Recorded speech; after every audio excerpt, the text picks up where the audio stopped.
today's edition of the Irari Report.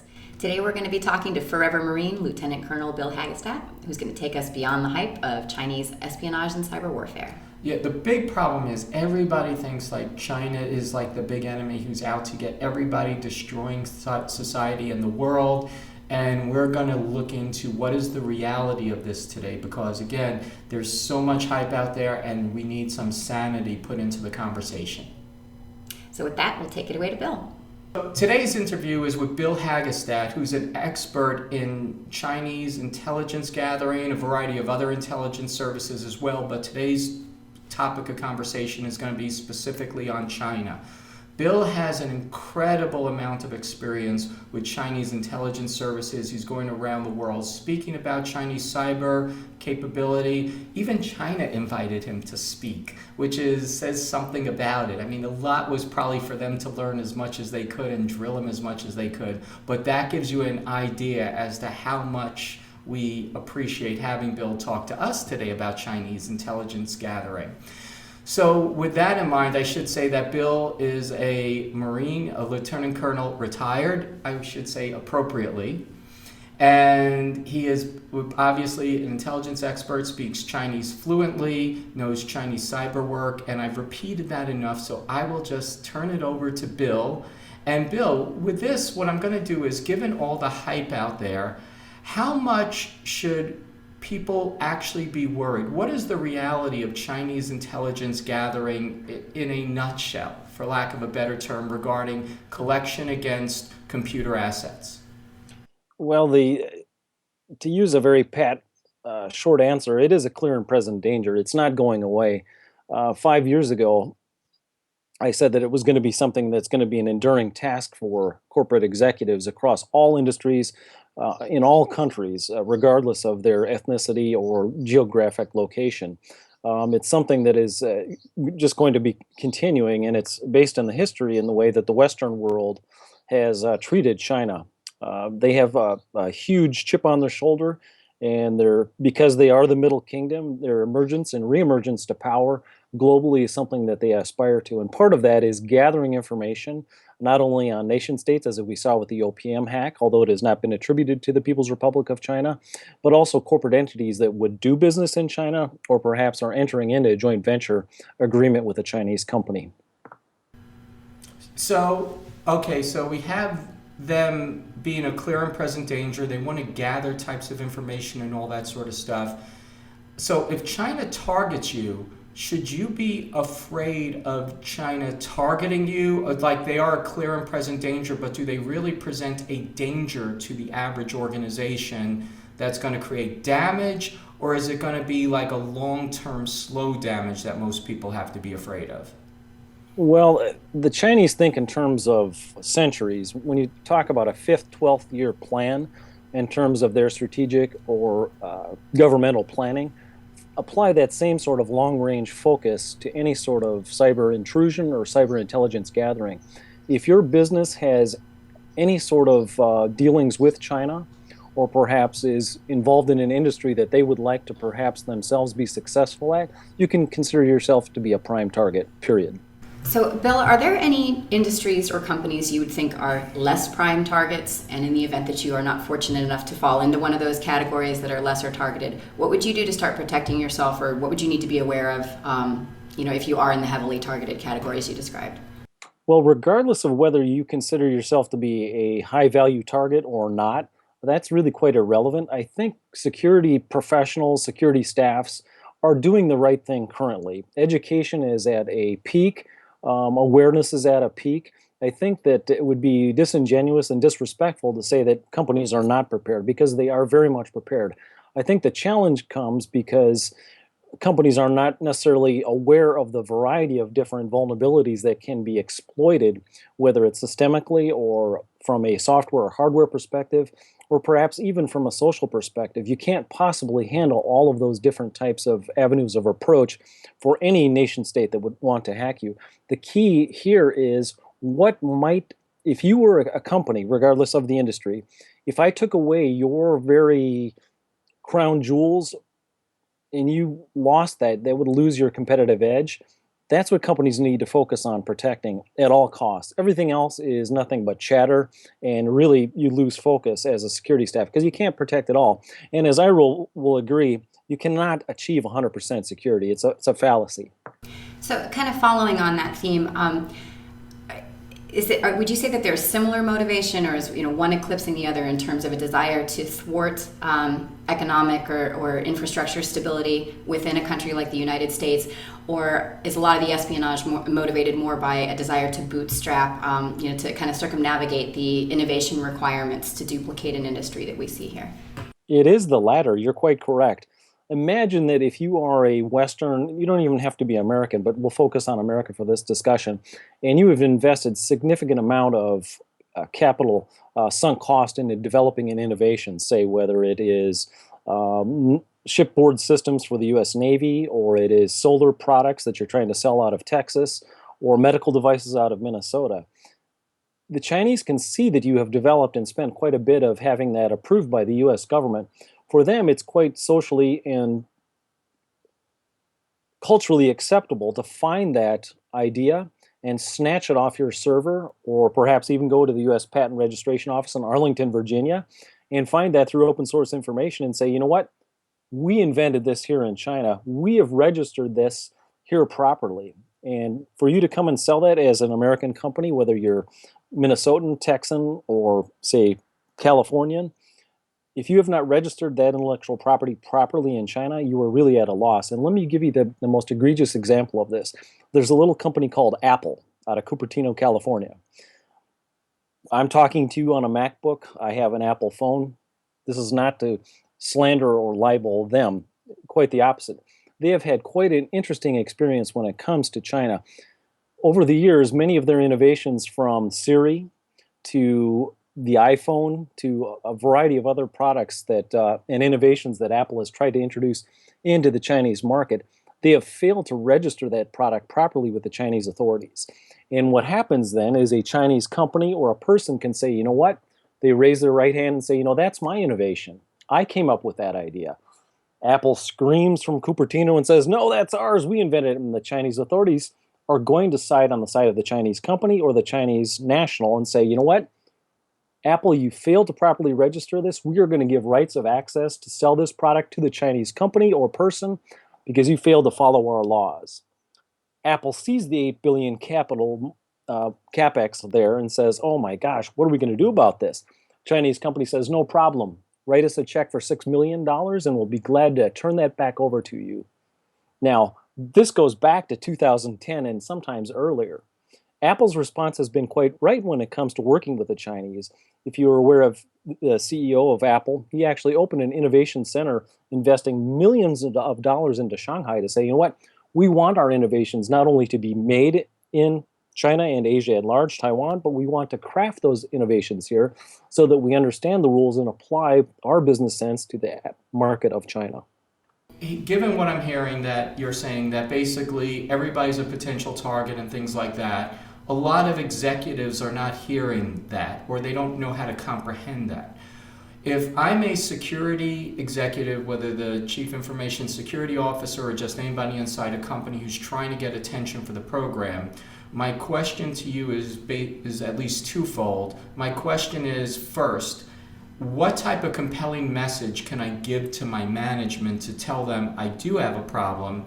And then frankly, like most security managers where I'm dealing with an overwhelming nation state, what should I be doing first to protect my company from a cyber perspective? Yes, two answers to that question. One, if you think that it is a problem, it's already too late. And that's okay, because the first step to admitting a problem, that you have an issue, is admitting that it exists. As a security manager, working upwards towards the board through the C-suite is going to be a difficult proposition, because you're still operating as a cost center within the organization. And every time you go to the well, they're saying, well, wait a minute, we just gave you X hundreds of thousands for this particular software or hardware program. Isn't that sufficient? How come we're still not protected? I think the dilemma here is to take a look at what are the potential targets within your organization, either intellectual property, business processes, key executives, databases of, say, if you're a hospital, the clients that you have. what would it that likely the Chinese would want, and if you lost that, what would cause you to go out of business? If you have not thought of what are those key priorities that are make you who you are as an individual company or entity, then perhaps you need to refocus those security efforts on protecting those and taking, there's no second place here. Because if you lose that economic advantage to whether it's the Chinese or a competitive hacker or something like that, it's too late. So beyond that, wouldn't you say, or what do you do when there's kind of an overt bifurcation or bipolarity between jurisdiction and I guess legislative bias? The laws in China do not directly map to the laws in the United States. How do we enforce where one Yep. organization believes something's wrong and the other entity does not? Well, this is a very good question. Actually, I'm working on a book that I'll be releasing in Australia in August on cybercrime in China. And as I look at the specific legislation inside China regarding computer crimes and the abuse and illegal use of networks and computer systems in China, that goes back to 1994. Their laws are not going to directly map to ours. They're not. They're Chinese. We're American. And if they see that there is perhaps a gap or a hole in those particular pieces of legislation in the United States, they're going to shoot through those and compromise a system that's vulnerable. It's just the way it is. I would submit that the tide is definitely turning, though, because the Chinese are tired of being called the hacking nation. As much as there might be, as Ira pointed out, a lot of hype and headlines indicating this, I would say that the tide is going to turn, and that's going to become soon an unpopular thing to say, because the evidence will suggest that, hey, wait a minute, it's not the Chinese.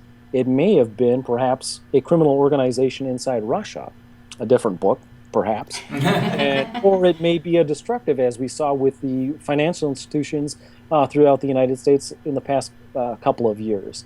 The hackers were attributed to be Iranian. That's truly Iranian hacking behavior. It's destructive. And why would it be destructive for the Iranians? Because they want to destroy the SWIFT system, because they don't have access to the funds that are held under sanctions in the banking system in London, which the SWIFT system runs on. You have to look at the second and third order effects. In the Chinese regard, it is going to be economic espionage if, in fact, they did do it. It won't be destructive necessarily. And I know your next question is going to be, well, what about this destruction of the grid? And it's already happened. And it's like, well, certainly, but the Chinese don't want to destroy our economy because the two are linked together. And if you look historically back, perhaps at global conflict, one of the Chinese questions that they ask me each time that I've gone is, but Bill, we supported America during World War II. Why is America now supporting Japan? That's an interesting way of looking at it. I guess, let me ask that question following up.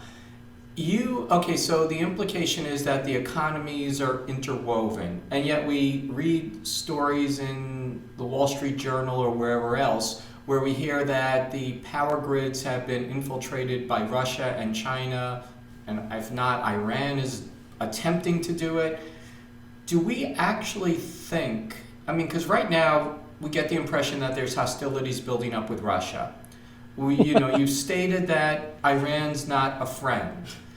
China, wait a minute, you mean those 155 U.S. Marines that are going to Belarus are not a problem for the Russians? It's 155 people on vacation. What would happen? Well, they can conquer a country with that number, but that's a different story. Yeah, that's true. It's so you have this as the case. So is it true, from your opinion, that China has infiltrated the power grid and theoretically has the proverbial finger on the button where they can take down the power grid? I would not use an opinion. I'll state fact based on experience. In fact, the Chinese have the ability to have done that. In fact, if you look at there was a Chinese graduate student that had actually written a research paper, and if you're interested in the research paper in English or Mandarin, I'll be happy to send it to you, where he was trying to expose the vulnerabilities of the grid in the United States. Mm-hmm. And everybody in Congress went, oh my God, look at the Chinese are hacking us, or they're planning to bring us down. And that's not necessarily what they should be worried about. They should be worried about what if it did in fact happen, and we lost law and order and chaos and anarchy ensued in the United States. Worst case, the Chinese would say, oh my gosh, what can we do to help you?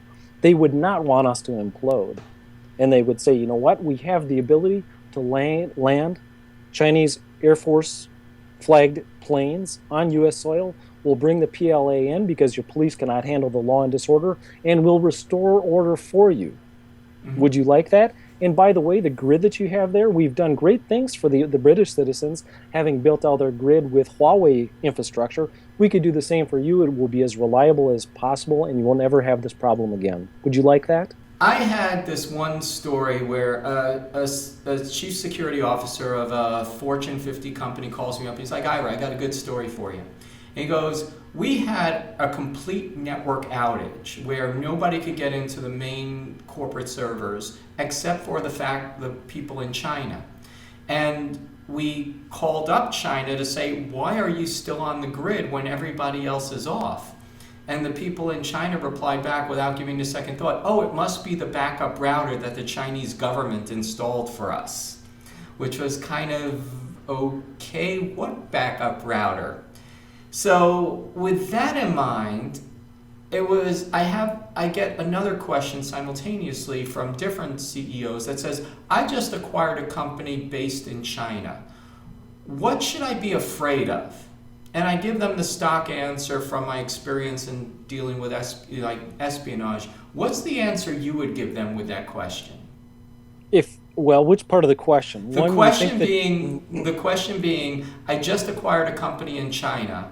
What should I be afraid of in integrating them into my company, both from a technical and operational perspective? Well, I mean, if an entity or a person of responsibility in an organization or a government is afraid of things, then they should be relieved. They should be replaced. If they do not know their job enough to be culturally aware of what they're entering into when working with a Chinese company, then fire them on the spot and find somebody that's capable and experienced enough to do their job, period. Because this is a zero-sum game. When it comes to answering your question specifically, if you have just acquired a Chinese company, you certainly have done the due diligence, hopefully, and you have registered your property, your intellectual property that you were trying to introduce into the market by acquiring this Chinese company properly with the Chinese authorities, I hope. If you haven't done that, then the conversation should stop and sever all network connectivity, and it should be two segmented entities until you figure out what is happening with regard to the connectivity between the Chinese company that you've acquired and the main mothership, if you will, inside the United States. If you can't answer those questions, then perhaps it may be too late because you've already connected. Because remember, in an organization, you have the IT staff, and you've seen this as well as I have, as I'm sure you have, Ari. You have the IT staff and you have the security staff, and the two don't talk. And in the third corner, you have the lawyers who are like, oh my gosh, we need to execute on this JV. We've got it signed. We need to start making money because we have billable hours. And the IT staff says, well, we're a profit center. We'll connect them right up. Those Chinese IPs are ready to go. And the security staff is like, well, wait a minute. We don't know if those are bad known actors, if they're slinging malware or what. We need to take a little bit more pragmatic approach to it. And the IT staff says, see, look at that. They want more money for more stuff in order to control what they don't know. And then they go round and round. Somebody like me or you, Ira, or Ari comes in and says, well, have you taken a look exactly at what is happening here in terms of the intellectual property that they may or may not want? They may already have those entities because you purchased them.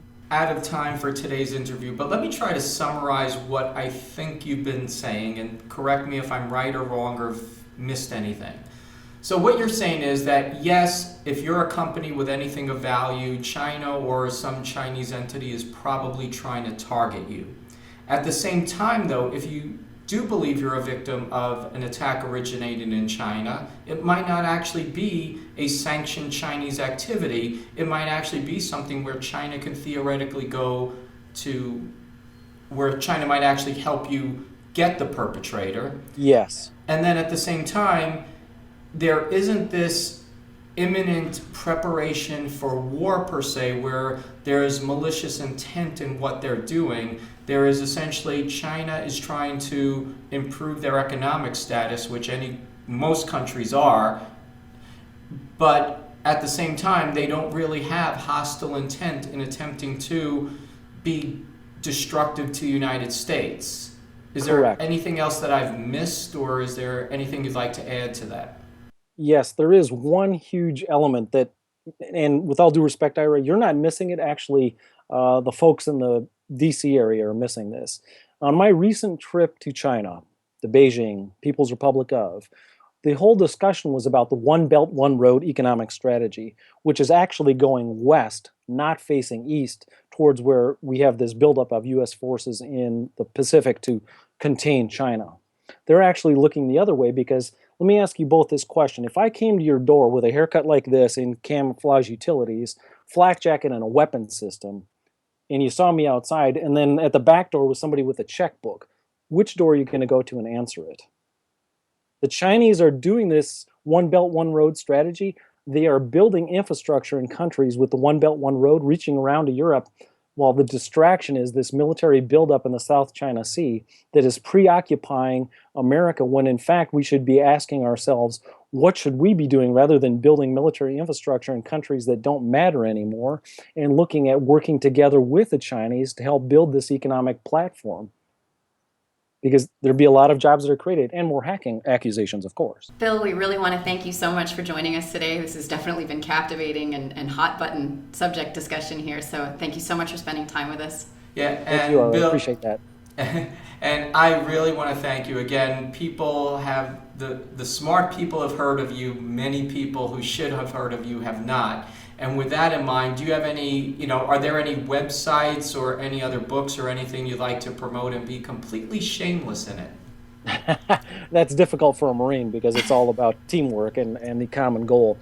Yes, if you go to red-dragonrising.com, typically I will post translations of Chinese military, intelligence organizations, things that are salient to the security world. As you gave in the introduction, which I appreciate, Ira, they're specifically on intelligence gathering, not only economically but militarily, but also the way that they view compromised systems inside China. My newest book, Cybercrime in China, will be released in August in Brisbane, Australia, and then here in the United States in October at Information Security World. I think it's a Misty event anyway in DC in October. So look for that to be coming out, and follow me on Twitter at RedDragon1949. Okay. But make sure you're seatbelted in because I take no prisoners. We'd expect nothing less from a from Always retired Marine. We'll say it that way. Hoorah! Hoorah! Semper Fi. But Thank in you the both meantime, very much. Thank you. Thanks again for all the things. We appreciate it. Bye. All right, out here.